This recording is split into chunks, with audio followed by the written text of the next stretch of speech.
Sunday Night Production. On n'est pas condamné à souffrir toute sa vie. Quand je leur raconte mon histoire, il y a des jeunes qui me disent mais c'est horrible comme histoire. Je leur dis non, c'est une histoire heureuse quoi. C'est de se dire j'ai vécu des choses très dures et je me suis reconstruit. Et j'ai envie de dire aux jeunes, aux gens qui ont des difficultés, vous n'êtes pas condamnés à souffrir toute votre vie. Vous pouvez vous reprendre en main, vous pouvez aller de l'avant, vous avez le droit de vous reconstruire. Vous n'êtes pas coupable de ce qui vous est arrivé. Et voilà, allez de l'avant.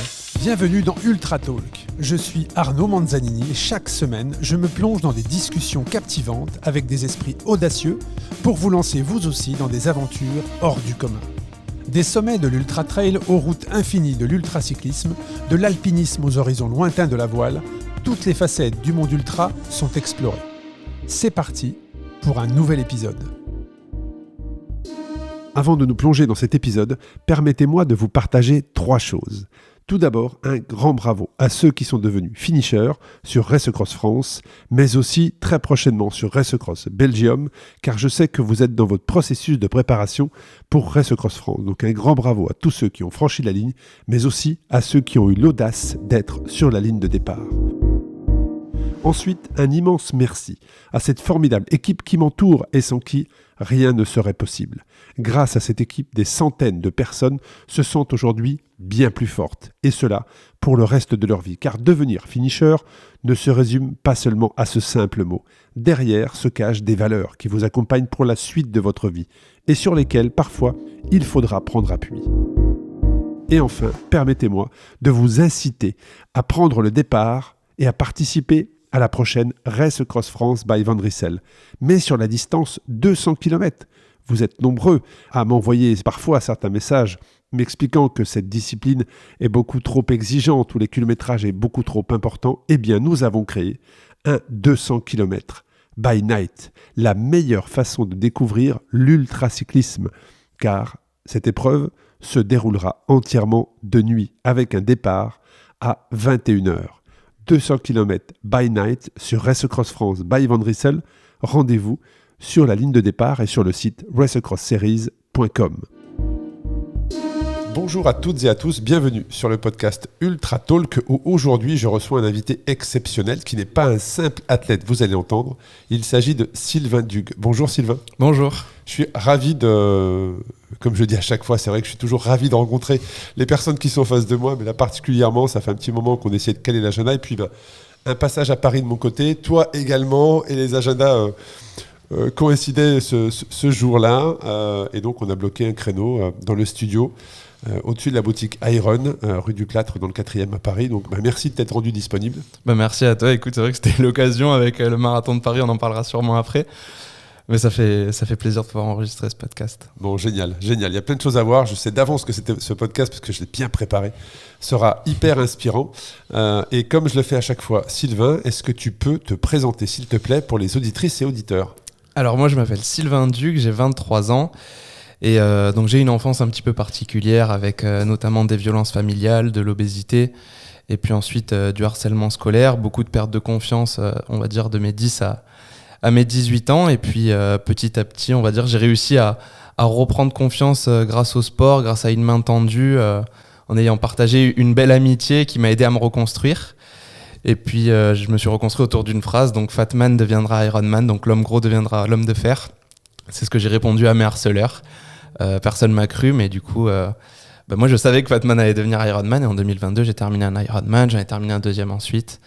Et aujourd'hui je mène un tas de projets engagés auprès des jeunes pour partager un petit peu mon histoire et leur montrer qu'ils peuvent reprendre confiance en eux grâce au sport. Bon, on va rentrer dans le détail de tout ce que tu viens de dire. Alors effectivement, tu l'as dit, tu n'as pas eu une enfance normale.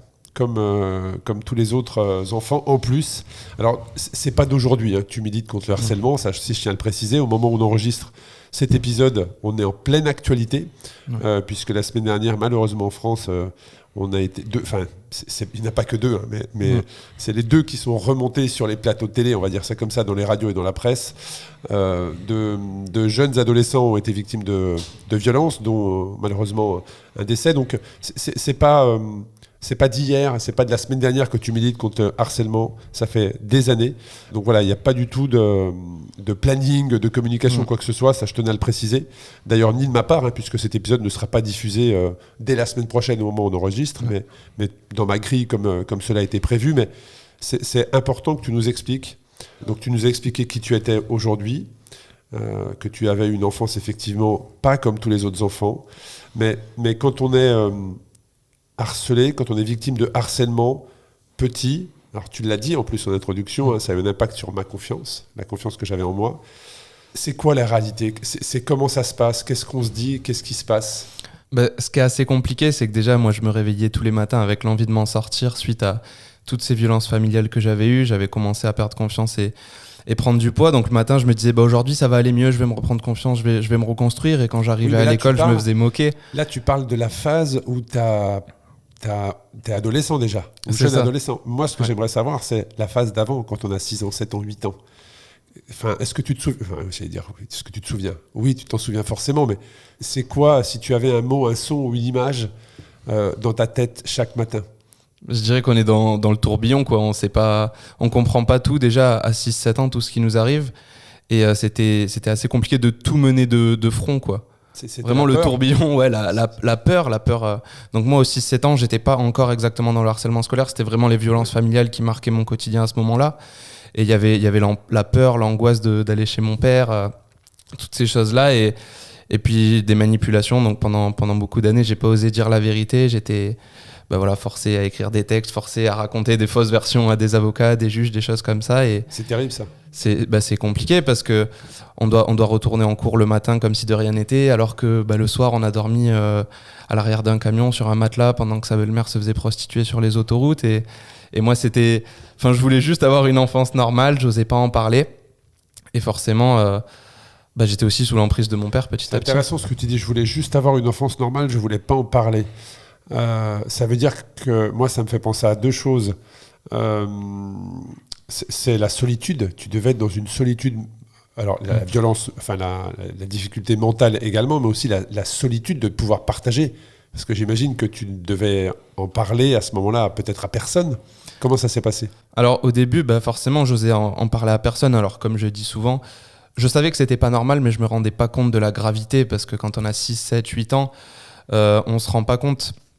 Et j'étais vraiment seul, j'ai commencé à voir un petit peu des psychologues, des avocats, des choses comme ça, mais pourquoi ? Voilà. Parce que les gens autour de toi se rendaient qu'il y avait quelque chose qui n'allait pas ? Ouais, alors au tout début, j'en ai parlé un petit peu à ma mère quand même, sans dévoiler tous les détails, parce que c'était dur, je voulais aussi la préserver. C'est par exemple, quand on parlera ensuite du harcèlement scolaire, j'ai pas osé lui en parler, parce que pareil, je m'étais dit, ma mère elle avait déjà vécu des choses assez difficiles, je voulais la préserver de ça.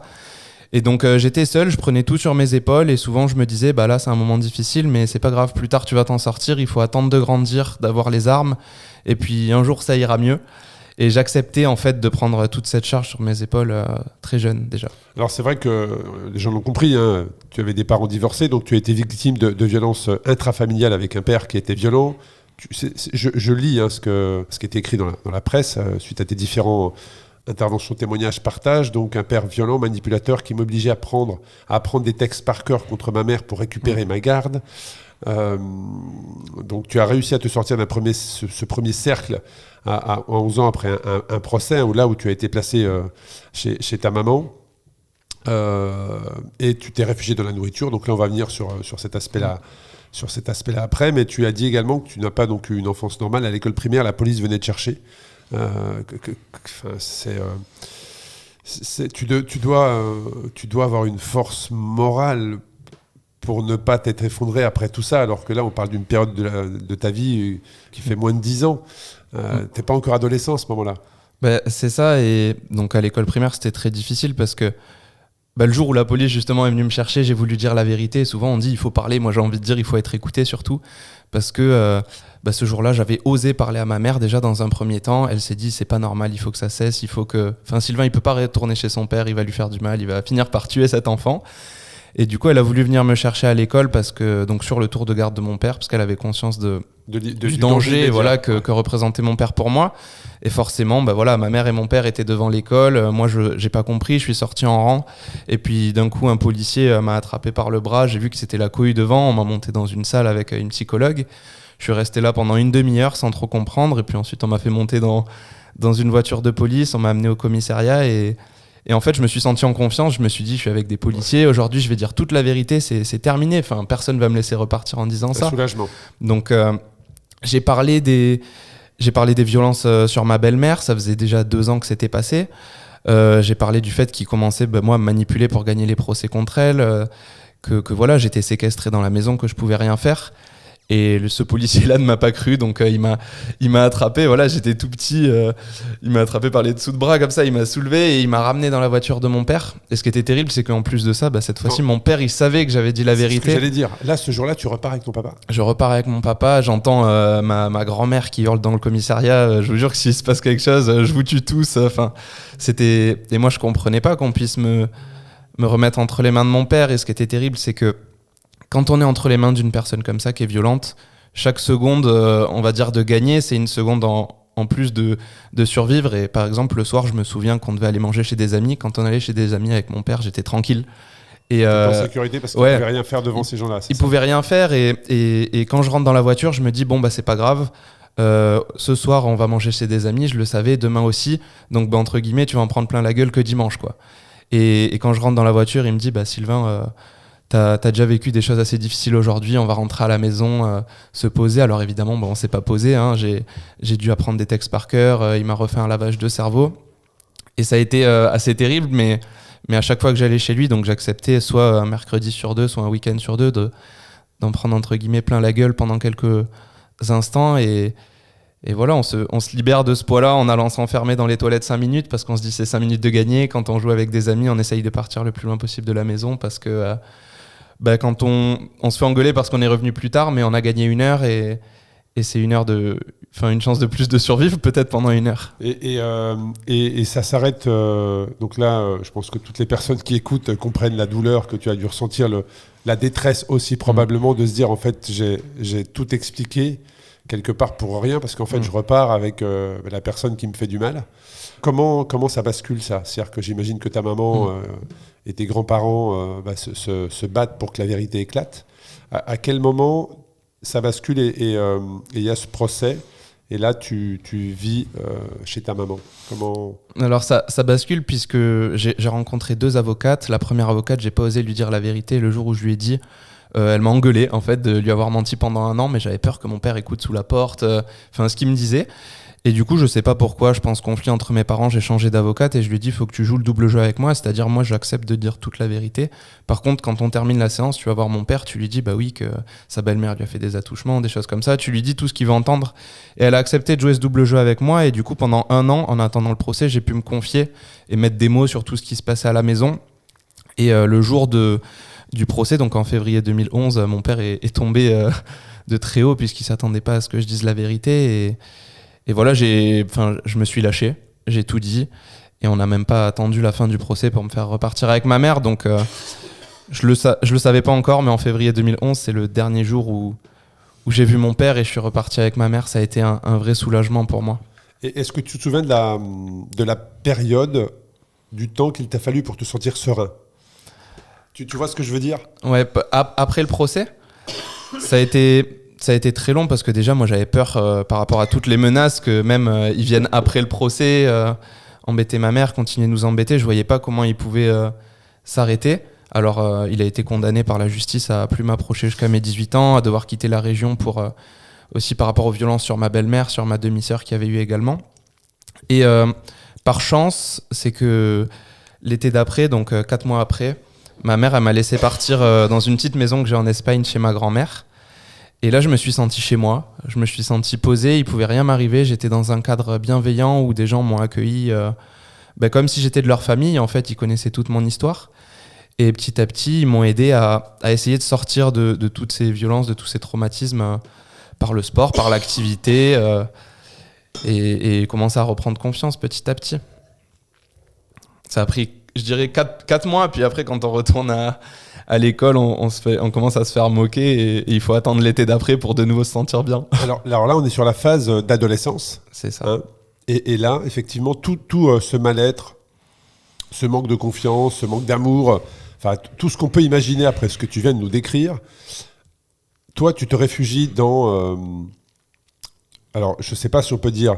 Ça, c'est une question que j'avais envie de te poser. Tu te réfugies dans la bouffe, mais est-ce que c'est la malbouffe ? Est-ce que c'est l'alimentation en grande quantité ? Mais toujours est-il que à 16 ans, tu fais 99,8 kilos. C'est ça, en fait, je pense que j'ai commencé à prendre du poids à partir de mes 10 ans, puisque mon père, il faisait un tas de choses pour rendre folle ma mère. Donc, quand j'allais chez lui pendant 2 semaines, par exemple, pendant les vacances, il m'obligeait à manger un tas de choses pour me faire revenir avec 10 kilos en plus et que ma mère soit hystérique. Et j'ai commencé à avoir des troubles de l'alimentation comme ça.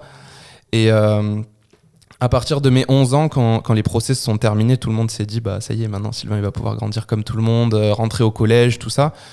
Et sauf que j'avais un mal-être qui était toujours présent, hein. La page, elle s'est pas tournée comme ça. Tu as été suivi derrière ? J'ai été suivi. Tu pouvais parler à quelqu'un ? Ouais, j'ai été suivi jusqu'à mes 12 ans. Donc j'ai eu les avocats à qui j'ai continué de parler, mes psychologues, ensuite sur la nutrition petit à petit. Et c'est vrai que le seul moment où je me sentais bien, c'est quand je rentrais à la maison et que je mangeais, quoi. J'ouvrais le frigo et c'est le seul moment où je prenais du plaisir. Je me mettais devant les jeux vidéo parce que j'étais seul. Aussi à l'école, j'avais peur de parler aux autres par rapport à toutes ces violences que j'avais eues. J'arrivais pas à mettre les mots sur ce qui s'était passé. Et ça tournait beaucoup dans ma tête aussi, hein, le fait de... Enfin, c'est des choses banales, mais quand tu vas à l'école et que des questions simples, on te dit vos parents ils font quoi et que toi tu peux pas répondre, voilà, déjà t'as une différence, t'as un mal-être. Et c'est vrai que la nourriture, ça m'a apporté du réconfort et j'ai trouvé que ça jusqu'à mes 16 ans. Donc pendant toute la période collège, je suis passé du surpoids jusqu'à l'obésité progressivement. Et à partir du lycée, là j'ai atteint 99,8 kilos. Ça a été un déclic de dire aujourd'hui, j'ai jamais passé les 100. C'était ma question, ça, parce que tu vois, tu pourrais avoir arrondi en disant à 16 ans, je faisais 100 kilos. Mais quand j'ai lu cette phrase, je me suis dit, c'est forcément... il a forcément lu sur l'écran, ou vu l'aiguille en tout cas, aller jusqu'à 99,8, et c'est probablement, mais tu vas nous répondre, à ce moment-là où il s'est dit, bon là, il faut faire quelque chose en fait.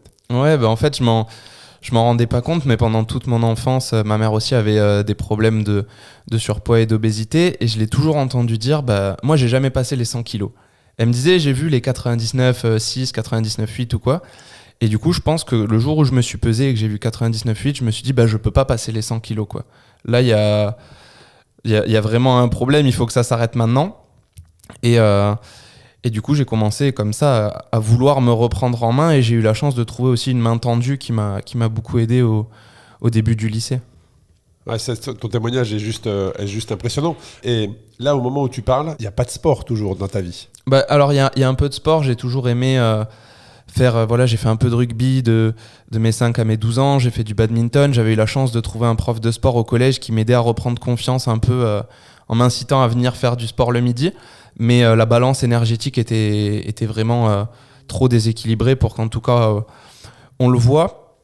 Et c'était ça aussi qui était assez dur, c'est que on me disait il faut que tu fasses du sport et j'avais l'impression quand même d'en faire pas mal par rapport aux autres, mais j'arrivais pas à perdre du poids parce que je me sentais trop mal. Mais vraiment le fait de se dire je fais une préparation, des choses comme ça, où je m'entraîne pour quelque chose, il y avait rien du tout de tout ça, hein. C'était je fais un petit entraînement avec les copains, loisir, voilà. Vraiment du sport loisir. Et c'est arrivé progressivement justement à mes 16 ans. Alors justement, quel a été le déclencheur ? Qu'est-ce qui fait qu'on est là aujourd'hui pour parler du sport, Sylvain ? Qu'est-ce qui s'est passé entre le moment où tu montes sur cette balance, tu vois 99,8 kilos, et aujourd'hui ? C'était quoi le déclic ? C'est quoi ? C'est une musique, un film, un jeu vidéo peut-être, une image, une rencontre, une lecture ? Alors le déclic, c'est une rencontre, c'est Vincent, donc un camarade de classe, qui, comme beaucoup de jeunes ont sûrement dû le faire, l'été arrive, nous on habitait à Montpellier, donc il y a la plage, et il me dit moi j'ai envie de me reprendre en main pour avoir des abdos, tout ça avant la plage. Lui il était plutôt frêle, et on habitait à côté, on n'était pas encore trop amis, quoi. On était connaissances, et il me dit si tu veux, moi je vais courir, tu peux m'accompagner à vélo. Il me l'a dit de manière bienveillante, parce que évidemment quand on pèse presque 100 kilos, il était conscient que ça allait être dur pour moi, et moi je lui ai dit Vincent, si tu vas courir, je vais courir avec toi. Et ce qui était formidable, c'est qu'on habitait à peut-être 600 mètres. Et en fait, entre nos deux maisons, il y avait un parc avec une piste d'athlétisme. Et c'est de là, on s'est dit, on va aller courir, quoi. On va aller sur la piste. Et ce premier jour, on fait 400 mètres, quoi. Et on s'écroule. Alors lui, parce qu'il n'est pas entraîné. Et puis moi, j'ai parlé de ma condition physique. Mais c'est peut-être le premier jour où j'ai quelque chose à partager avec quelqu'un. Où je me dis, je suis plus seul à m'enfermer dans les jeux vidéo.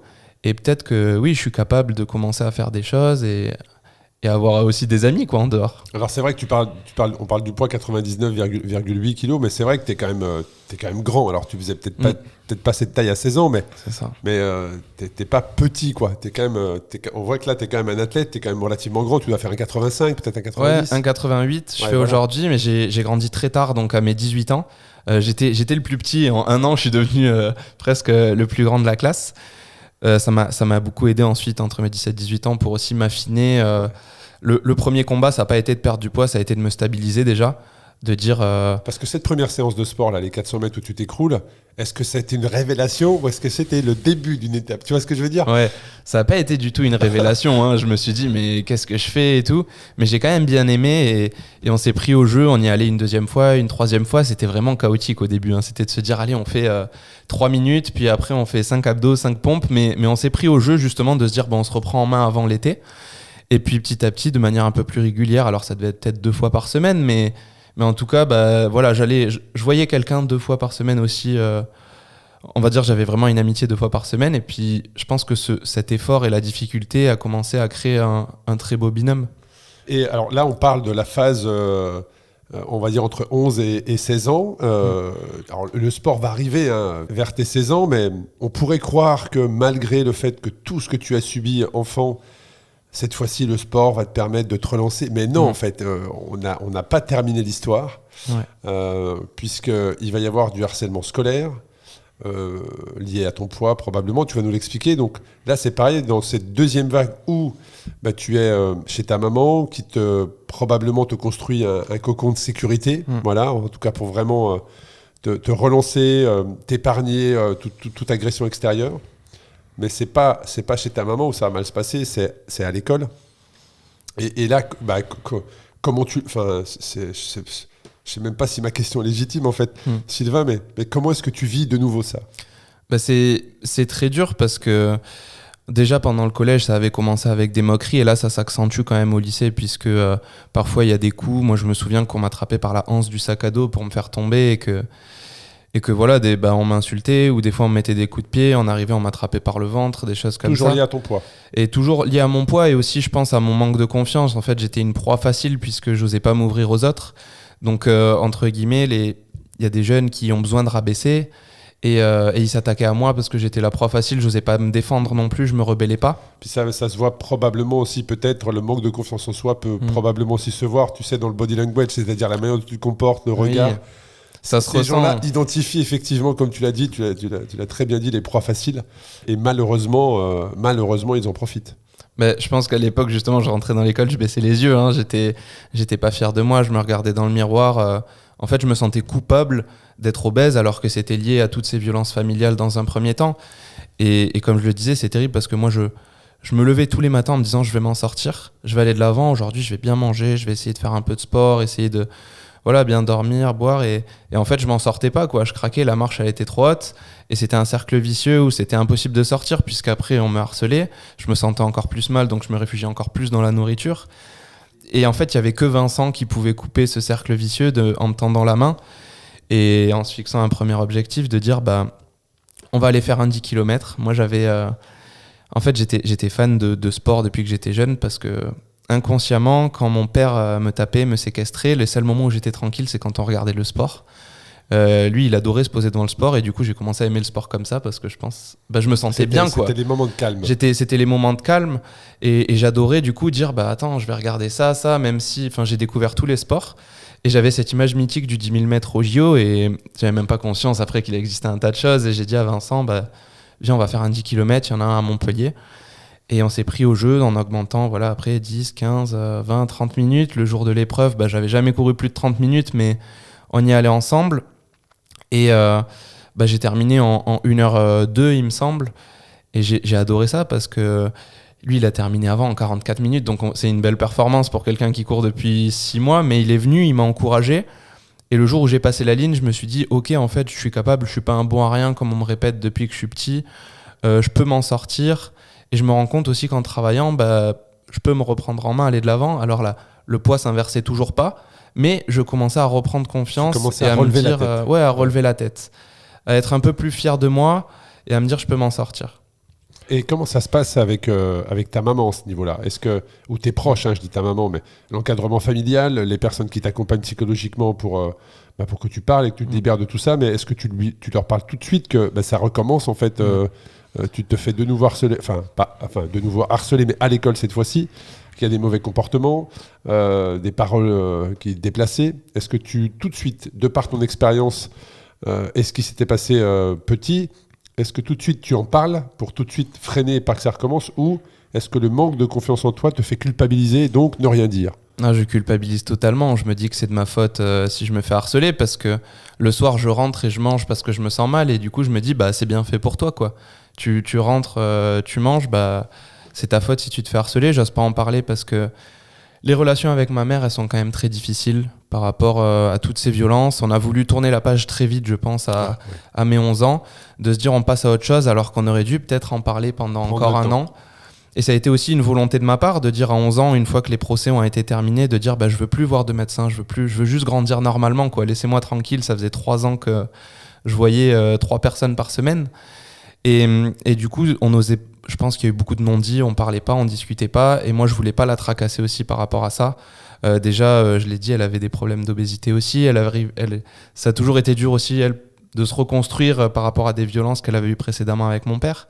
Et je me suis dit, entre guillemets, je vais le dire tel que je me parlais, je me disais tu prends tout sur la gueule quoi, et c'est comme ça, un peu comme avec mon père, c'est tu vas en baver pendant 5 jours et puis après il y aura le week-end, ça ira mieux et puis ça recommence, mais un jour ça ira mieux.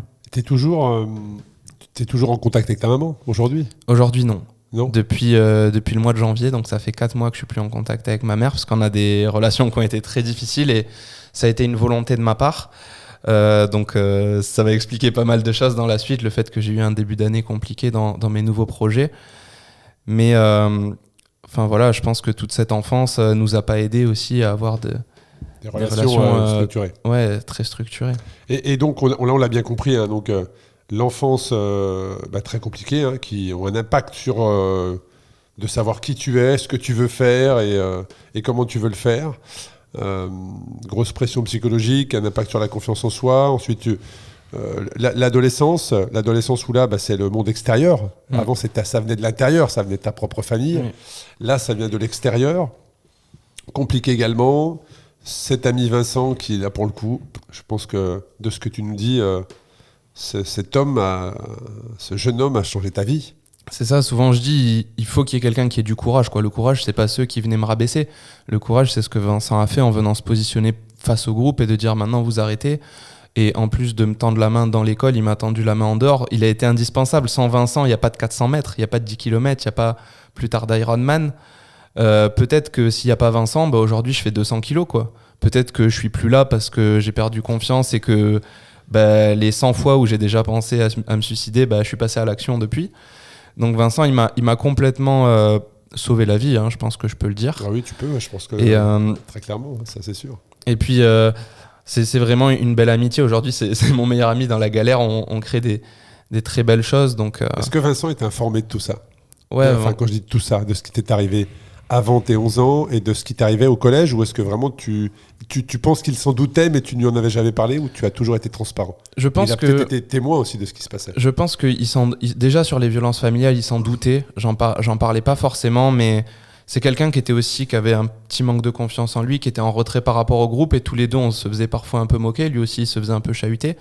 Et je pense que ça a été un peu l'union fait la force, quoi, de dire parfois tous les deux on est victimes de moqueries, on se met ensemble et on va aller de l'avant. Et c'est un peu plus tard, je pense, que j'ai osé en parler petit à petit, même pas forcément que à lui, j'en ai parlé un peu à sa famille, du coup, puisqu'ils m'ont ouvert les portes parfois de sa maison pour venir partager des moments. Et justement, ce cadre familial que j'avais pas aussi avec ma mère, je l'ai retrouvé dans cette famille-là, parfois en allant passer des moments, des week-ends, des choses comme ça, où, pour moi, par exemple, un repas autour d'une table, ça n'existe pas, quoi. J'ai toujours mangé seul, sans ma mère, j'ai jamais... Et en fait, d'avoir une famille autour, ça m'a aidé pour plein de choses, quoi. Alors c'est vrai que depuis tout ce que l'on parle déjà depuis peut-être une vingtaine de minutes, mais peut-être un peu plus, mais tout ça fait partie de ta personnalité, mais est derrière toi, puisque tu as t'as un courage et une force de caractère, je pense que juste extraordinaire. Et depuis, effectivement, tu l'as juste dit juste avant, tu as été double finisher d'Ironman. Il y en a un troisième qui est en préparation, tu vas nous le dire. Tu sors tout juste au moment où on enregistre du marathon de Paris. Et aujourd'hui, est-ce que le sport... alors, tu fais plein d'actions contre le harcèlement, des actions qui sont soutenues par le ministère des Sports. Tu travailles également, tu collabores avec une fondation ou un mouvement, en tout cas, qui est Mo for Young. C'est ça, exactement. Tu vas nous en parler. Donc, aujourd'hui, voilà, quelle est ta vie? Qu'est-ce que tu fais et où est-ce que tu veux aller? Alors ma vie, après m'être reconstruit, j'avais dit Fatman deviendra Ironman à mes harceleurs. Après que Vincent m'ait aidé, j'ai fait ce premier Ironman en 2022. Donc ça a été un très long combat. Et après cet Ironman, je me suis posé la question, qu'est-ce que je fais? Est-ce que j'arrête le sport? Est-ce que c'est terminé? Ma revanche, ça y est, je l'ai gagnée. Et je pense que ça a été peut-être un petit peu aussi égoïste de me dire... Sylvain, de 15 ans, il aurait eu besoin d'avoir un discours positif comme ça. Je me suis dit, moi, ça m'aurait inspiré, en tout cas, qu'un jeune vienne me parler de son histoire. Et est-ce que si un jeune comme ça, au moment où tu étais au fond du seau, est-ce qu'un jeune comme ça serait venu te parler? Est-ce que tu aurais été, toi, lui parler à ce moment-là? Tu vois ce que je veux dire? Parce que l'entendre, c'est bien, mais est-ce que ça aurait déclenché une réaction de ta part? Je pense que je me serais dit déjà, je me serais rendu compte que tout ce qui s'était passé à la maison n'était pas normal, que tout ce qui se passait à l'école n'était pas normal. Et je m'en serais sûrement pas sorti de suite, mais ça m'aurait donné une lueur d'espoir que j'aurais gardée sur les années suivantes, de me dire, je peux m'en sortir. Tu vois, il n'y a pas eu une personne qui m'a inspiré, mais il y a certains films qui m'ont marqué. Tu vois, quand je regardais Rasta Rocket, c'est l'histoire de ces Jamaïcains qui partent de rien, qui s'en sortent. Et je me nourrissais beaucoup d'histoires comme ça, de récits de gens qui partent de rien et qui s'en sortent, et je me disais moi aussi je peux m'en sortir, et j'avais envie de raconter cette histoire en disant aux jeunes vous aussi vous pouvez vous en sortir. Donc j'ai commencé à me dire je vais me rendre dans les écoles, je vais me rendre dans les établissements scolaires, dans les instituts de santé, pour parler un peu de mon histoire, donc de Fatman à Ironman, leur raconter justement tout ce récit, toutes ces difficultés, et leur montrer que eux aussi ils peuvent reprendre confiance grâce au sport. Petit à petit ils peuvent se dire moi aussi je suis capable d'y arriver. Donc c'est parti juste d'une idée, et j'ai eu la chance, alors au début j'avais très peur du regard des autres, de dire qui je suis. En fait j'ai fait qu'un Ironman pour dire je vais défendre une cause, tout ça, et ma préparatrice mentale que j'avais m'a dit envoie ton dossier, ton idée à 10 personnes. Et du coup je l'ai fait, j'ai pris mon WhatsApp, j'ai envoyé mon projet à 10 personnes, j'ai dit voilà je veux faire ça, qu'est-ce que vous en pensez? Et elle avait raison, parce que ça m'a pas laissé le choix en fait. Sur les 10, il y a 7 personnes qui m'ont répondu. Et voilà, il y en a 2 peut-être qui m'ont dit c'est bien, et il y en a 5 qui m'ont dit mais attends, moi je connais telle personne, je connais tel enseignant, je connais tel média, tu vas aller ici à droite. Et j'ai commencé à me retrouver avec 10-15 actions de sensibilisation, et puis je me suis retrouvé pris dans l'engrenage de... Médiatique. Je pouvais plus faire marche arrière en fait. Médiatique aussi, t'as été médiatique, t'as fait des radios, des télés, des... Ouais, je sais pas si on peut les citer. Hein, tu peux. Donc on a fait M6, Stade 2, voilà, Stade 2 c'était marquant pour moi de me dire une belle revanche. Et pas mal de médias papier. Je pense que mon histoire a inspiré aussi beaucoup de monde, et puis les écoles avaient besoin de ça, hein. C'est vrai qu'on en parle, c'est très d'actualité en ce moment aussi. Quand tu rentres dans une école, Sylvain, est-ce que tu... Alors je sais pas comment poser ma question, mais est-ce que tu es capable d'identifier les harceleurs? Tu vois ce que je veux dire? Ouais. Parce que tu as des comportements. Alors, tu dois aussi être capable de détecter les personnes qui sont harcelées, de par les comportements gestuels, physiques, voilà. Mais est-ce que tu es aussi capable de te dire, alors lui, je suis certain qu'il fait la misère à un tel? Ouais, je le vois dans les regards. Voilà, ça, on est d'accord. Et je travaille aussi en fait en collaboration avec les établissements scolaires, parce que moi je suis de passage et je peux pas faire le suivi ensuite. Donc je rencontre les infirmières, je rencontre les enseignants, et souvent ils m'alertent aussi de certaines situations qu'il y a pu avoir, et ça me permet, moi, dans mon récit, dans mon discours, de quand il y a des phrases clés à impact, de parler justement de ces difficultés très profondes que j'ai eues, de comment je me suis senti, juste sur 2 secondes, je vais le regarder dans les yeux, en fait, et qu'il vraiment il se rende compte, tu vois ce que ça peut faire. Et ça fait un petit électrochoc sans le blâmer devant tout le monde et lui dire, tu vois ce que tu fais, c'est une honte, et à mon tour devenir potentiellement un harceleur en utilisant l'effet de groupe et lui dire, tu vois, mais j'arrive à identifier du coup les personnes qui ont du harcèlement et les harceleurs, et je pense que ça fait des petits électrochocs. D'ailleurs, j'ai eu dans une école primaire, c'est assez rare, hein, mais un jeune qui a osé lever la main et qui m'a dit moi en fait je suis un harceleur, je m'en rends compte avec ce que tu me dis et j'ai envie de changer parce que c'est pas ce que j'ai envie d'être. Et je savais même pas quoi répondre quoi, le jour où il m'a dit ça, parce que j'ai eu tellement de témoignages de personnes harcelées. Mais je lui ai dit, c'est une belle preuve de... Je préfère qu'on me dise, je suis harceleur et j'ai envie de changer, plutôt qu'on se rende compte de dire, moi je suis un harceleur, je le dis pas et je continue. Je dis, c'est ça la honte. La honte, c'est pas de dire je suis harceleur c'est pas de dire je suis harceleur, c'est de se rendre compte que je suis harceleur et de continuer ensuite. Et quand tu prépares on va continuer, hein, on va revenir en fil rouge sur ça, mais quand tu prépares ton premier Ironman, ton second, avec tous ces entraînements, c'est quoi ton réel moteur pour le faire? C'est juste de devenir un Ironman, de finir cette épreuve mythique, ou c'est juste prouver à toi-même que tu es capable de, ou peut-être les deux? Mais tu vois, quel est ton réel moteur? Le réel moteur, c'est la phrase que j'ai dit, c'est celui qu'on a longtemps appelé Fatman deviendra Ironman. De 2018 jusqu'à 2022, je vais l'écrire tous les jours dans toutes mes stories, dans toutes mes publications. C'est juste que tu ne veux plus être celui que tu étais, en fait. C'est ça. C'est presque... Oui, c'est tourner une page sur ton aspect physique. Complètement. Et psychologique aussi, parce que moi, souvent, je dis ça aux jeunes quand je vais dans les interventions, je leur dis, on vous dit que vous allez devenir une femme et un homme quand vous allez avoir 18 ans. Pour moi, devenir un homme, c'était terminer un Ironman. Parce que ça voulait dire que ce jour-là, j'étais Ironman, j'étais plus Fatman. J'avais tourné la page sur les violences familiales, sur l'obésité, sur le harcèlement scolaire. Et du coup, je suis devenu un homme à 22 ans. Et en fait, j'avais besoin, je pense, de devenir un homme, quoi, de dire je suis plus un enfant, je suis devenu un Ironman. Est-ce qu'il y a eu un avant et un après, Sylvain, ton premier Ironman? Est-ce que vraiment tu as senti que t'étais quelqu'un d'autre, ça avait libéré des choses en toi, ça en avait renfermé aussi d'autres, tu vois? Complètement, on parle de confiance en soi. Je pense principalement, avant j'étais très réservé et aujourd'hui, dès le lendemain, je pense que j'ai été capable de parler de cette histoire avec beaucoup de recul, d'exprimer. Parce qu'avant ton premier Ironman, tu étais discret sur ces choses-là? C'est ça, Vincent était au courant. Oui, je veux dire, il n'y avait pas d'action, tu menais pas d'action comme tu le fais aujourd'hui. Non, je menais pas d'action. Et donc ça a libéré ça. Ouais, ça a été incroyable. Alors un peu juste avant, je pense que c'était un mois avant l'Ironman, je me souviens avoir fait un beau pavé sur Instagram et beaucoup de gens qui me suivaient déjà savaient pas la réelle raison. Et j'avais fait un pavé en décrivant toutes les violences, tout ça, un peu de dire ma vie c'est ça. Et en fait, dans un mois, je vais aller faire un Ironman pour cette raison. J'ai besoin de vous, quoi. J'ai besoin de votre soutien parce que mon histoire c'est ça. Et j'ai commencé à me libérer. Tu vois, on parle de choses basiques. Un petit jeune adolescent qui est en obésité, tout ça, il n'ose pas aller parler avec des filles. Moi, les jeunes, des fois, ils me disent est-ce que tu as une copine? Maintenant, ma copine, je l'ai rencontrée une semaine après l'Ironman. Parce que c'est un mélange de tout ça. Incroyable. Où je me suis enfin senti bien. J'ai eu confiance en moi pour parler, pour échanger. Et ça m'a aidé ensuite pour plein d'autres domaines, pour m'ouvrir à plus de gens, pour discuter. Vraiment, en fait, je me suis libéré, quoi. J'étais Ironman, quoi. Ouais, ça t'a libéré, mais très clairement. Et c'est vrai que, alors, faut que j'arrête de dire très clairement parce que j'ai des auditeurs qui m'ont envoyé un message et qui m'ont dit, on est presque capable de savoir et de parier entre nous à quel moment tu vas dire très clairement. Donc, je vais arrêter avec très clairement. Veuillez m'excuser. Mais ce que je veux dire par là, c'est qu'on sent que ça t'a complètement libéré. D'ailleurs, maintenant, tu travailles sur des projets. Parle-nous de ces projets parce que aujourd'hui, je pense que les auditrices et auditeurs qui nous écoutent, s'ils sont soit profs, enseignants, vont se dire, mais j'ai envie que cette personne vienne diffuser son expérience ou partager son expérience, dans mon établissement. Tu vas recevoir probablement de nombreux témoignages, très clair, de nombreux témoignages, mais parle-nous des actions pour lesquelles tu collabores, comme Moho for Young, et ce que tu fais à côté.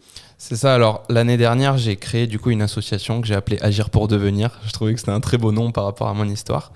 Et j'ai commencé à intervenir dans les écoles, donc on sait comment ça marche. Pour monter un projet de cette ampleur, il faut chercher des partenaires, des médias, des choses comme ça. Et donc j'ai eu une fondation qui s'appelle Moho for Young qui m'a accompagné, notamment pour me financer, pour avoir un mentor aussi, m'aider à construire un projet, des choses comme ça. Et grâce à tout ça, l'année dernière, j'ai pu sensibiliser 1833 jeunes, donc c'est pas énorme, mais c'était vraiment le début. Et j'ai démissionné pour me consacrer à temps plein à cette cause-là. Et du coup, depuis juin 2023, je suis sans rémunération, mais je fais ça parce que c'est indispensable pour moi. Et depuis janvier, je suis lancé dans ce que j'ai appelé un Tour de France de l'engagement. Donc, ce projet, c'est pendant 1 an. Je me rends chaque semaine dans une ville différente pour sensibiliser les jeunes. Ça, c'est un projet qui s'est imposé à moi parce que j'avais tellement de demandes que j'ai dit il faut faire un Tour de France. Et du coup, je me rends dans une région, je sensibilise pendant toute la semaine et le week-end, j'essaye de relever un défi sportif pour inciter les jeunes aussi à venir voir, à participer souvent sur les courses kids, des choses comme ça. Et ils le font avec plaisir. Donc, c'est parti de là. Ce projet, il est maintenant soutenu par le ministère des Sports, tu l'as dit, mais en plus de ça, par le ministère de l'Éducation nationale, que j'ai eu la chance de rencontrer en novembre. Donc, ça va nous donner la possibilité de faire part de ce projet à encore plus d'établissements scolaires. Et donc, on va à la fois dans les établissements scolaires, à la fois dans les associations, les clubs, mais aussi les instituts de santé, parce que l'obésité, c'est une des causes aussi qui me touche beaucoup, même si ça intéresse beaucoup moins les médias, bizarrement. Tu sais, ça fait très facilement les gros titres de dire Sylvain Dug harcelé va dans les écoles.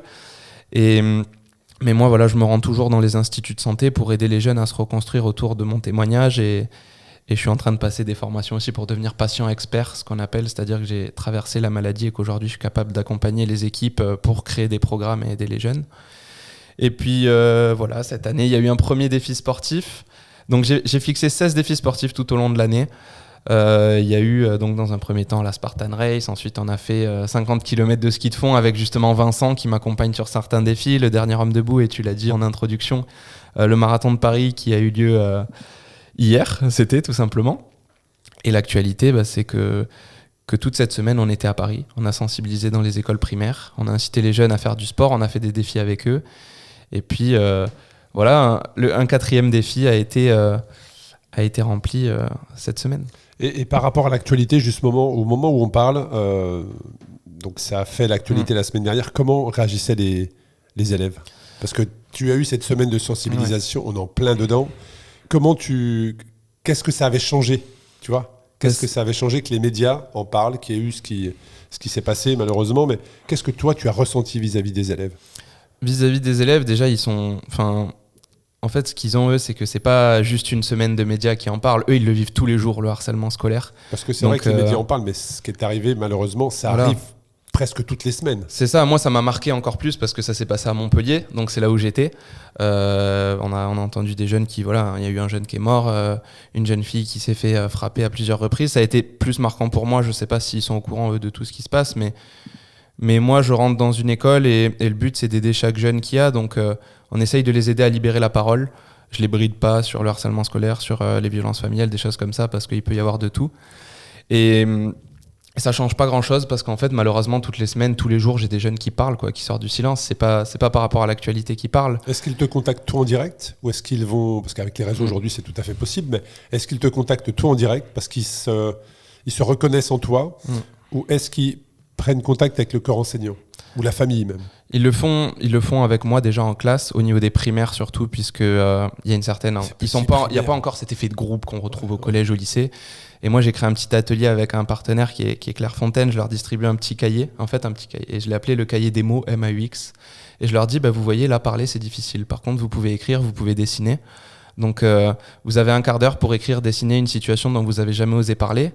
Et comme moi, j'ai été transparent sur tout, je leur ai tout dit, ils se reconnaissent et ils se disent, moi aussi, en fait, je peux parler, je peux sortir du silence. Et du coup, chaque fois qu'on est dans une classe, il y a une situation, ça nous permet ensuite de transmettre à l'enseignant, à l'infirmière, tout ça.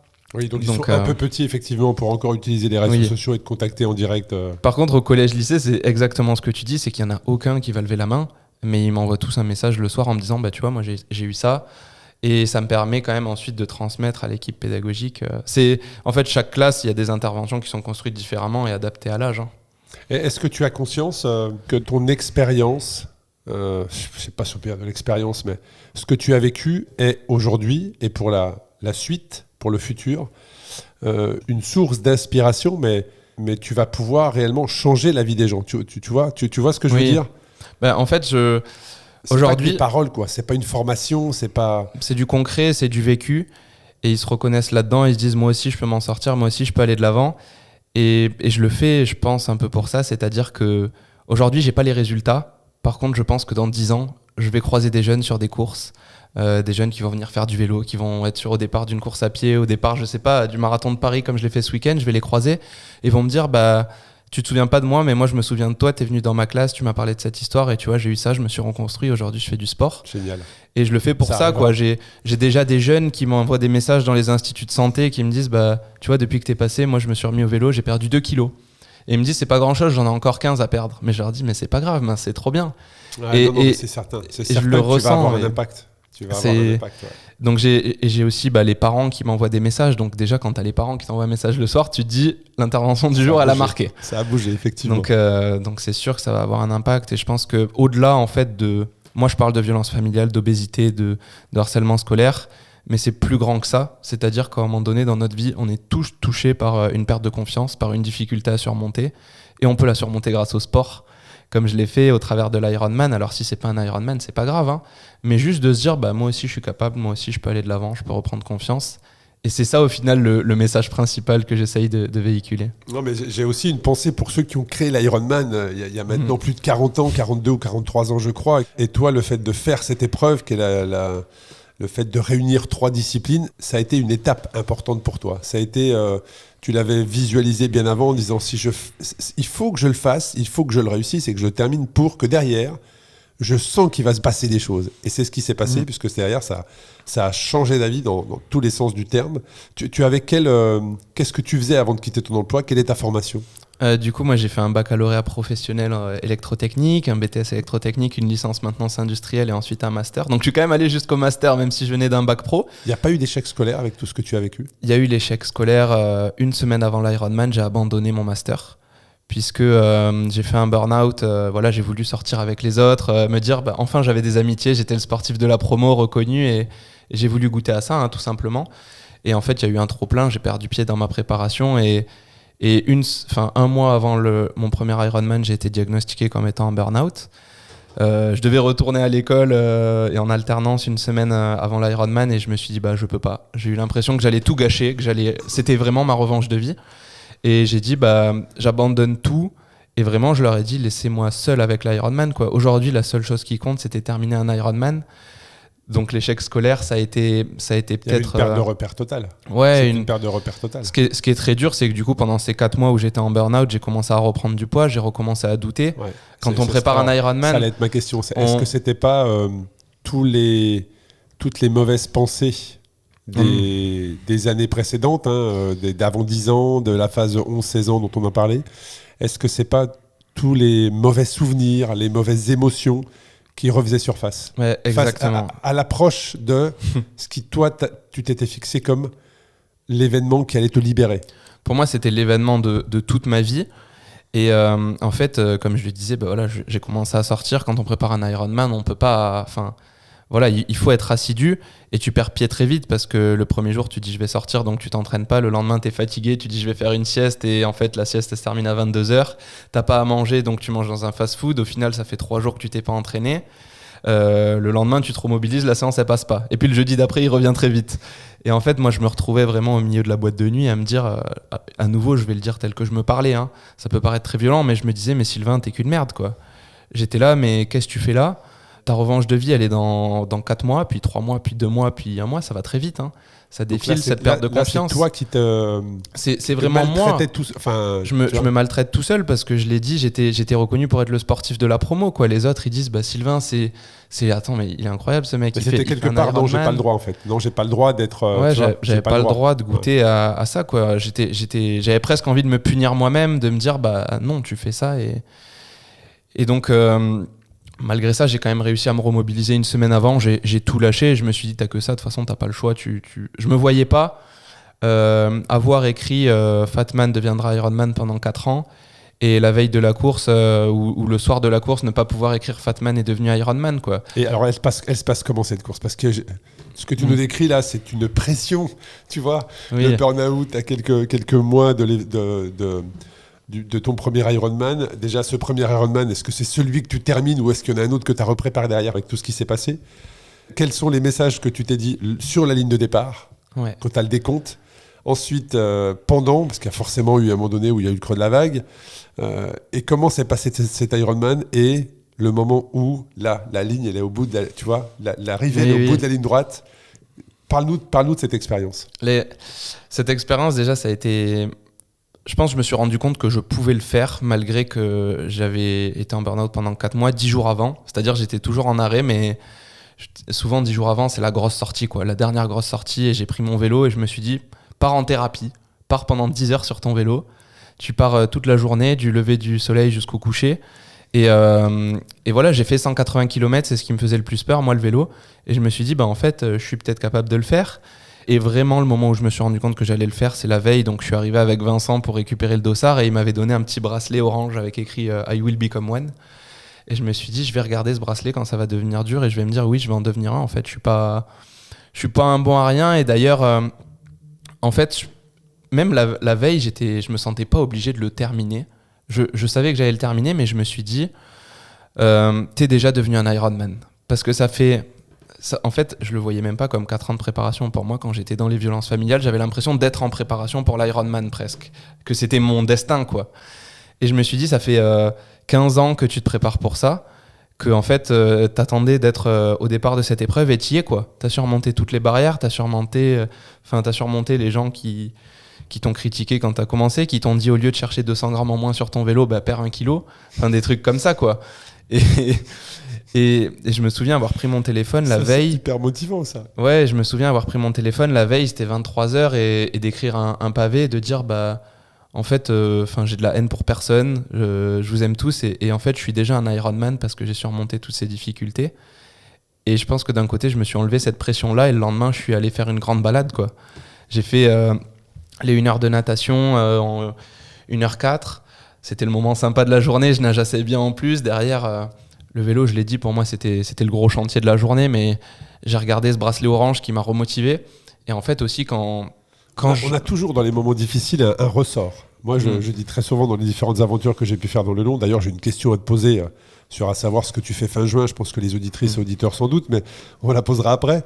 Mais il y a toujours un ressort, et moi je le disais souvent quand j'ai fait les États-Unis, c'était quoi mon ressort? En fait, j'avais accroché une petite sonnette de vélo d'enfant, tu sais, de ma fille sur mon vélo, et à chaque moment difficile, j'activais cette sonnette.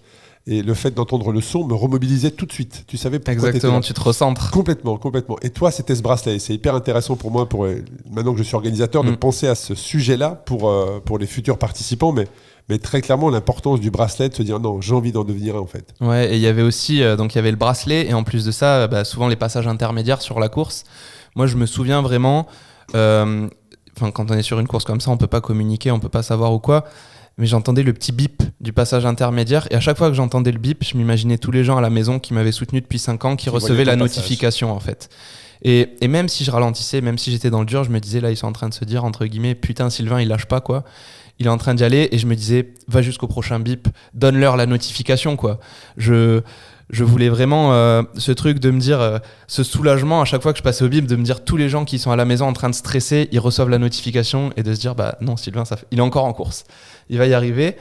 Et le vélo, c'était le plus dur. Et en fait, je savais aussi au début de la course à pied que j'allais retrouver Vincent. Et Vincent, je lui dois cette loyauté de tout ce qu'il m'a apporté. Je ne pouvais pas abandonner avec Vincent. Ma seule crainte, c'était d'avoir un problème mécanique et de ne pas pouvoir aller au bout.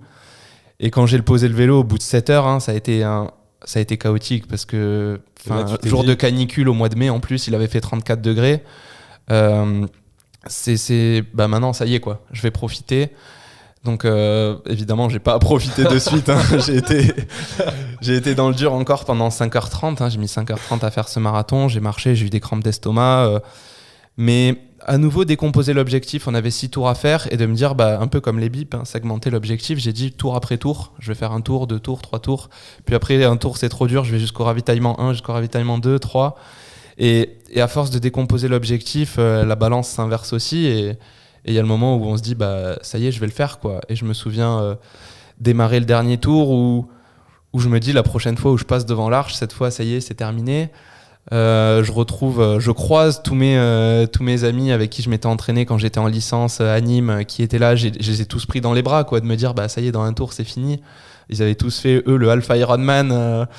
Et ils m'ont dit, bravo, quoi. Je me souviens, j'ai pris tous les bénévoles dans les bras, quoi. Je me suis arrêté. Le dernier tour, j'ai couru, j'ai marché, je me suis arrêté, j'ai remercié tout le monde parce qu'ils ont fait partie de l'aventure jusqu'au bout.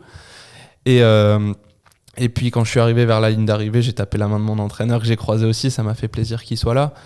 Et quand je suis arrivé, je me souviens, à 200 mètres de la ligne, j'ai presque eu une panique de me dire, mais qu'est-ce que je fais ? Je crie, je pleure, je hurle. Et juste à un moment donné, je me suis dit, lâche prise, je sais pas, j'ai hurlé.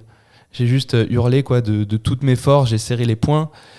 Et juste, c'était un soulagement, quoi, de dire, bah, aujourd'hui, je suis un Ironman. C'est terminé. Tu te souviens que quand tu étais tout petit, de te dire, bon là, ça va aller, aujourd'hui, ce matin, ça va aller, je vais faire du sport. Tu t'es revu petit?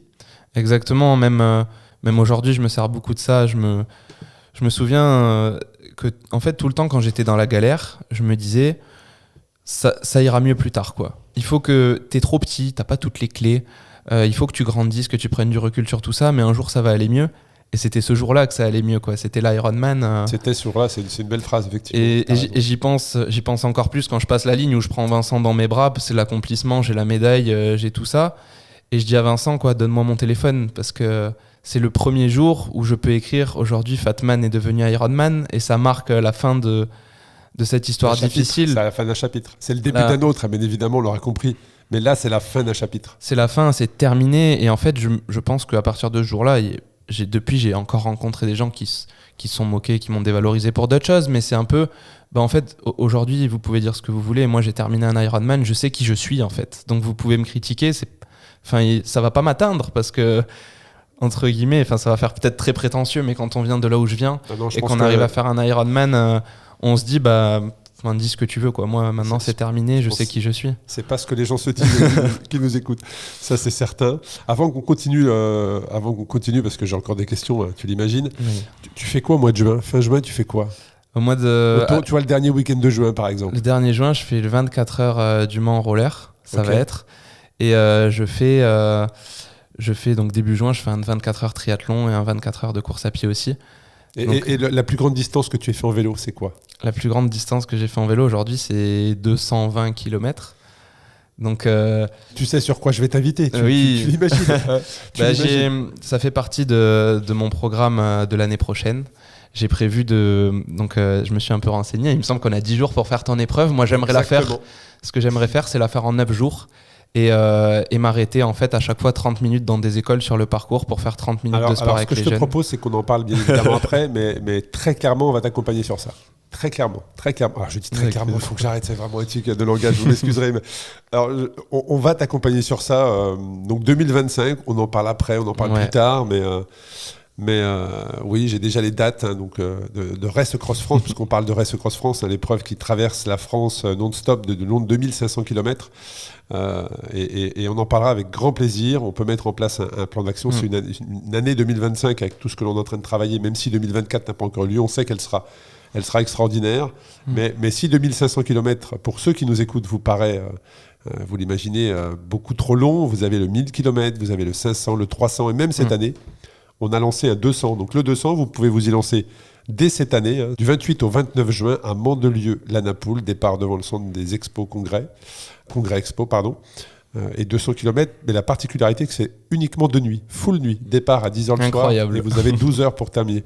Donc du coucher au lever du soleil. Donc n'hésitez pas, c'est sur le site Race Across Series.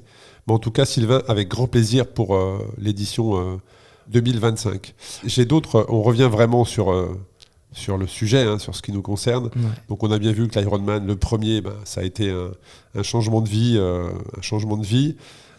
Et qu'est-ce qui a été, après tout le parcours que l'on a déroulé, quels a été, selon toi, les principaux défis, que ce soit physique, que ce soit mental?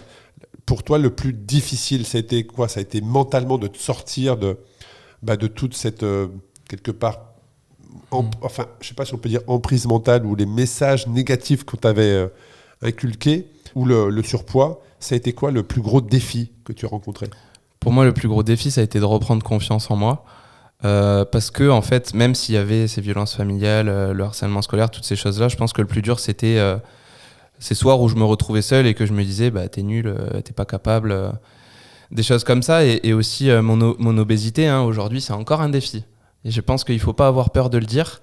Quand je me sens mal, je continue parfois d'avoir des coups de mou, de manger, de prendre un peu de poids. Et je bataille encore parfois contre ces petites voix qui sont dans ma tête, mon cerveau qui retombe dans la facilité de se dire je connais ça, je me réfugie dans la nourriture. Mais aujourd'hui, avec l'expérience que j'ai, je sais qu'il y a parfois certains moments dans l'année qui sont plus difficiles et puis après ça va un peu mieux. Donc j'essaye de faire avec. Et au final, c'est au travers du sport que je trouve ma thérapie pour arriver à me reconstruire. Et tu pèses combien aujourd'hui ? Aujourd'hui, je pèse 94 kilos. Mais c'est ce qu'on a dit avant. Oui, j'ai pris une vingtaine de centimètres depuis. Donc, tu fais bien de le préciser. Parce que pour 1m88, ça va, on va dire. Non, tu es plutôt affûté. J'ai même vu des photos sur les différentes interviews et sur les réseaux. Voilà, bien affûté. Franchement, un vrai sportif, très clairement. Ça, c'est évident. Et qu'est-ce qui t'anime aujourd'hui ? Donc, tu nous l'as dit, tu as quitté ton job il y a 1 an, c'est ça ? C'est ça. Pour te consacrer vraiment au message que tu veux faire passer sur le harcèlement, l'obésité, et comme quoi tout le monde peut s'en sortir. C'est quoi les plans ? Tu veux structurer cette association ? C'est quoi le projet ? Alors, moi, j'ai envie de la rendre viable, c'est-à-dire avec du financement et qui c'est ça, sur le plan financier, je suis en train de structurer tout ça parce que l'année dernière, je me suis tellement donné à 100% que voilà, je mettais même mon argent propre. et aujourd'hui, je suis en train de m'entourer d'une équipe pour tout simplement que les écoles puissent nous contacter et continuer de relever des défis sportifs, faire des documentaires inspirants pour les jeunes aussi. Donc peut-être que ce sera présenter des documentaires à des festivals, des choses comme ça. Mais c'est vraiment de rendre ce côté l'association professionnelle pour qu'elle puisse durer dans le temps. Parce que si ça reste de la même manière que je l'ai fait l'année dernière, c'est-à-dire sur 100% de bénévolat, malheureusement, ça ne pourra pas durer parce qu'on sait qu'il faut aussi gagner sa vie. Donc mon objectif actuellement, c'est de devenir salarié de ma structure, devenir salarié de l'association. Donc j'en ai quitté la présidence. Et voilà, de continuer de sensibiliser au maximum les jeunes. Moi, ce qui m'anime, c'est de se dire je le fais pour eux parce que je l'ai dit avant, une fois qu'on a fait un Ironman, entre guillemets, on sait qu'en travaillant, on va accomplir ce qu'on veut, quoi. On le sait, on a déjà fait le schéma une fois, on peut le réadapter à n'importe quel domaine de la vie, mais je le fais pour le partager avec eux et de leur dire vous pouvez le faire aussi. Et dans un de tes témoignages, tu disais qu'il faut que tout est possible, mais qu'il faut trouver son domaine de compétence qui nous fait être dans un cercle vertueux. Exactement, parce que si on vous met dans un endroit que vous aimez pas, déjà ça va pas vous aider. Moi j'ai eu la chance d'avoir ce sport que j'aimais et puis la main tendue de Vincent, donc il faut aussi savoir saisir les opportunités. Vincent, franchement, je pense que toutes les personnes qui nous écoutent, auditrices, tout le monde rêve d'avoir Vincent, te disent merci Vincent. Oui, merci Vincent. Et j'espère que tout le monde va pouvoir trouver un Vincent dans sa vie. et du coup, aux jeunes, je leur dis ça, je leur dis en fait, c'est un peu cliché, mais écoutez pas ce qu'on vous dit, le domaine que vous aimez, utilisez-le pour vous redonner confiance. Et en fait, une fois que vous avez appris à avoir confiance dans ce domaine-là, vous allez l'adapter à ce que vous voulez, au travail, au sport, dans l'art, dans la musique. Enfin, vous pouvez l'adapter partout ensuite.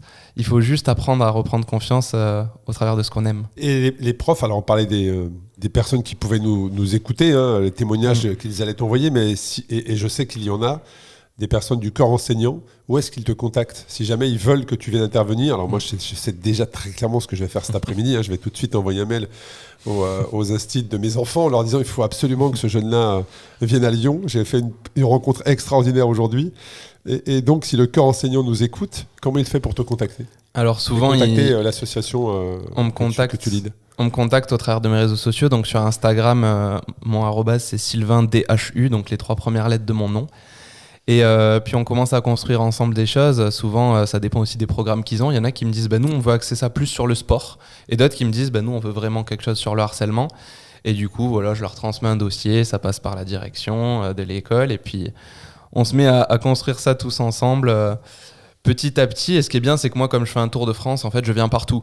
Et j'ai déjà des dates à leur proposer. Je leur dis, moi, je viens telle semaine dans votre région et vous greffez un peu à ce planning-là. C'est un planning qui est déjà calculé sur toutes les vacances scolaires de toutes les régions par rapport aux défis sportifs. Tu parlais de Lyon à l'instant. En fait, le dernier défi de l'année, c'est la Saint-Élion. Et du coup, les semaines avant, je vais à Saint-Étienne, je vais à Lyon. Et j'ai prévu aussi, par exemple, de faire des écoles sur le parcours pour inciter les jeunes à venir sur les ravitaillements, nous motiver avec Vincent, nous pousser au travers de ces défis-là. Et partager en fait toute cette histoire ensemble. Je pense que Vincent est embarqué aussi dans une histoire avec toi très clairement. Je pense qu'il fait partie du projet, il fait partie de l'association. Alors Vincent, il fait partie de l'association et puis il a une vraie valeur ajoutée dans lui, ce qu'il a vécu à tes côtés, tu vois. Ouais, et surtout en fait, l'année dernière, j'étais vraiment seul quand j'ai lancé le projet. Enfin, Vincent m'épaulait, mais j'étais vraiment seul dans toutes ces actions et dans les défis. Et je me suis dit, j'ai pas envie que ça parle que aux jeunes qui sont victimes de harcèlement ou d'obésité, j'ai envie de parler aux témoins. Ouais, clairement. Je veux dire que franchement, là, il y a une vraie équipe, en fait. Tu as plein de messages et de réalités à faire passer, quoi, de messages à faire passer. Et au travers du binôme, c'est exactement ce qu'on veut faire, montrer comment ensemble on a réussi à se reconstruire. Et j'ai envie, en fait, que l'année dernière, j'avais des jeunes qui me disaient moi j'ai envie d'être comme Sylvain. Moi j'aimerais qu'il y ait des gens qui me disent j'ai envie d'être comme Vincent, quoi. De se dire aujourd'hui je suis témoin. Quand je suis témoin d'une situation comme ça, que je le veuille ou non, je suis obligé de prendre un camp. Je suis obligé de me mettre du côté du harceleur ou du harcelé. De dire moi j'ai envie d'aider la personne qui est harcelée, j'ai envie de tendre la main. Et en fait de se rendre compte, c'est ça le vrai courage, quoi. Le courage, c'est pas de se mettre contre quelqu'un, c'est de se dire on se met ensemble et on s'entraide, quoi. On va de l'avant, utiliser l'effet du groupe dans le bon sens. Et c'est ce qu'on veut faire au travers des défis sportifs avec Vincent. Et alors, c'est des personnes qui nous écoutent également. Hein, si vous êtes vous connaissez en tout cas l'accès à certains médias, n'hésitez pas à contacter Sylvain pour qu'il soit médiatisé. Très clairement, il faut que la personne qui est en face de moi aujourd'hui soit médiatisée pour qu'elle diffuse ces messages-là. C'est très très important. Et puis on va parler de ton dernier défi. Alors je ne sais pas si ça en était un, vu ce que tu nous expliques et ce que tu veux faire, mais tu sors tout juste du marathon de Paris. C'est ça. Alors, parle-nous de cette expérience qui, pour moi, est une expérience, parce que courir 42 km, très clairement, là, je dis respect. Mais alors, comment ça s'est passé ? Alors, le marathon de Paris, c'est vrai que moi, j'ai un peu grillé les étapes. Hein. Comme je l'ai dit, j'ai fait Fatman à Ironman, j'ai pas fait de marathon avant ou quoi. Donc, c'était mon premier marathon qu'on appelle à sec. J'en avais déjà fait 2 sur Ironman. Et ça rentre dans le cadre de ces 16 défis de cette année. Donc, c'était pas un défi où je devais être performant à 100% puisque j'ai un Ironman dans 1 mois et j'ai 3 24 heures en juin, puis le GR20 en septembre et un tas d'autres défis jusqu'à la fin de l'année. Tu voulais juste finir cette expérience. Voilà, l'objectif c'est d'être finisher. Après, j'ai été quand même un petit peu déçu de ma performance, hein, mais je l'ai vécu moi en tendant la main à ma copine que j'ai accompagnée sur son marathon et on l'a terminé ensemble en 3h59. Donc j'ai adoré aussi cette expérience-là. Et puis au niveau un peu plus performance, on avait Vincent qui était présent, qui lui a fait 3h02. Donc ça m'a fait plaisir aussi de le voir réussir. Il voulait faire moins de 3 heures, mais c'est déjà très fort. Et aussi dans ce projet de Tour de France de l'engagement, je l'ai dit, la volonté initiale, c'était de faire des interventions dans les établissements scolaires et ensuite le défi sportif. Sur le début de l'année, j'ai eu un peu de mal à structurer les choses et là, ça a été la première fois sur les 4 premiers défis où tout s'est très bien passé. C'est-à-dire, j'ai réussi à avoir des écoles dans la ville et j'ai réussi à avoir le défi sportif réussi. Alors qu'en début d'année, par exemple, on a eu une annulation de course, on a dû délocaliser, donc des interventions n'ont pas pu se faire. Il y a eu un autre endroit où, dans les Alpes, j'ai eu un peu de mal à avoir des interventions, ou en tout cas assez loin, donc les jeunes n'ont pas pu venir assister à la course. Et là ça se déroule plutôt... Et là, c'était parfait, et je sais qu'aussi, sur toutes les épreuves qui arrivent, les organisateurs jouent le jeu avec nous, de nous recevoir, de nous mettre en relation avec les communes, de nous mettre en relation avec les écoles, les collèges avec qui ils travaillent, et en fait, je vois tout qui est en train de se construire et de se dire, sur toutes les épreuves qui arrivent, en fait, on a des jeunes pile là où on va faire un défi et on va avoir l'occasion de les sensibiliser et en plus de ça, de partager un moment avec eux. Donc c'est une satisfaction sur ce point-là, ce marathon de Paris qui reste un 4e défi sur 16 de valider. Maintenant, il va falloir récupérer, il va falloir s'orienter vers mon 3e Ironman à Carcan, puis ensuite les 24 heures avec Vincent, qu'on va faire, donc 3 24 heures en 1 mois. Ça va être un sacré défi. Mais le fait qu'on est à 2, je me sens presque un peu invincible de dire avec Vincent, on a tout traversé, ça va être dur, mais on va y arriver, quoi. Vous avez la force nécessaire. Quand tu viens de nous expliquer tout ce que tu nous expliquais, là, franchement, on n'a aucun doute que vous allez trouver les ressources et on a hâte de suivre ces aventures. On arrive sur la fin de l'épisode. Sylvain, est-ce qu'il y avait un message que tu voudrais faire passer aux gens qui nous écoutent ? Aux gens qui nous écoutent, aux parents qui peuvent faire écouter cet épisode aux enfants. Quel message tu voudrais lancer ? Moi, je dirais une phrase que je dis beaucoup en intervention, c'est qu'on n'est pas condamné à souffrir toute sa vie. Souvent, quand je leur raconte mon histoire, il y a des jeunes qui me disent mais c'est horrible comme histoire. Je leur dis non, c'est une histoire heureuse, quoi. C'est de se dire j'ai vécu des choses très dures et je me suis reconstruit. Et j'ai envie de dire aux jeunes, aux gens qui ont des difficultés, vous n'êtes pas condamnés à souffrir toute votre vie. Vous pouvez vous reprendre en main, vous pouvez aller de l'avant, vous avez le droit de vous reconstruire. Vous n'êtes pas coupable de ce qui vous est arrivé. Et voilà, allez de l'avant, profitez et relever des défis sportifs. Bon, un grand merci. C'était vraiment un honneur de te recevoir, Sylvain. Bravo.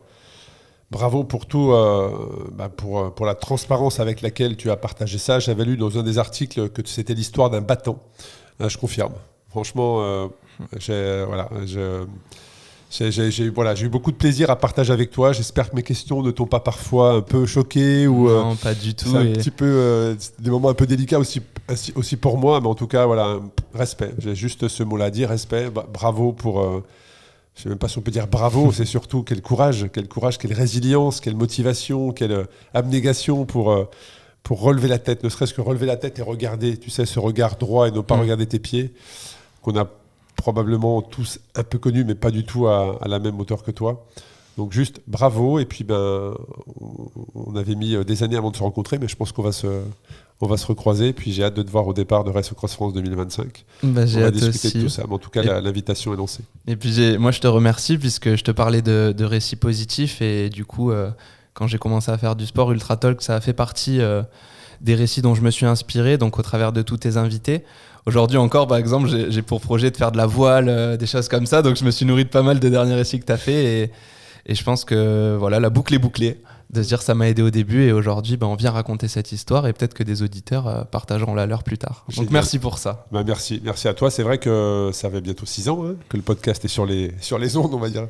Je sais pas si on peut dire ça comme ça pour un podcast digital, mais en tout cas, voilà, ça fait bientôt 6 ans. On sort cette semaine le 300e épisode. C'est juste une histoire incroyable pour moi, des belles rencontres. C'est surtout ça qui est marquant. C'est une belle excuse, en fait. Le podcast est pour moi une excellente excuse pour rencontrer des gens extraordinaires. Et j'étais en stage il y a quelques jours. En stage, c'était bien grand mot. J'étais présent puisque j'ai eu un accident de vélo il y a 1 mois et demi et je me suis fait opérer. Et donc, je ne peux pas rouler en extérieur, en tout cas jusqu'à septembre. Donc, je faisais acte de présence. Et je discutais avec des personnes qui écoutaient le podcast et qui me disaient « mais on ressent ta passion ». Et je leur disais « mais en fait, moi, ce qui m'intéresse, c'est quand je rencontre un invité, j'aurais presque envie de lui poser une seule question. Raconte-moi ta vie ». Oui, Voilà, de partager un moment. Raconte-moi ta vie, moi c'est ça qui m'intéresse, tu vois. Et après, bien évidemment, je conduis ce fil rouge de notre discussion parce que ça me permet de creuser, de rebondir. Mais la motivation première, c'est raconte-moi ta vie, tu vois. Donc, ce que tu viens de faire avec beaucoup de sincérité. Un grand merci à toi, Sylvain, et tout le meilleur pour la suite. Merci. Merci d'avoir écouté cet épisode captivant d'Ultra Talk. J'espère que cette conversation inspirante avec des individus audacieux vous a laissé avec de nouvelles perspectives et une motivation renouvelée. N'oubliez pas que vous aussi, vous pouvez embrasser l'extraordinaire dans votre propre vie. Restez connectés sur les réseaux sociaux Ultra Talk et sur le site ultratalk-podcast.com. Continuez à vous aventurer et à repousser vos limites. À la semaine prochaine pour un nouvel épisode passionnant d'Ultra Talk.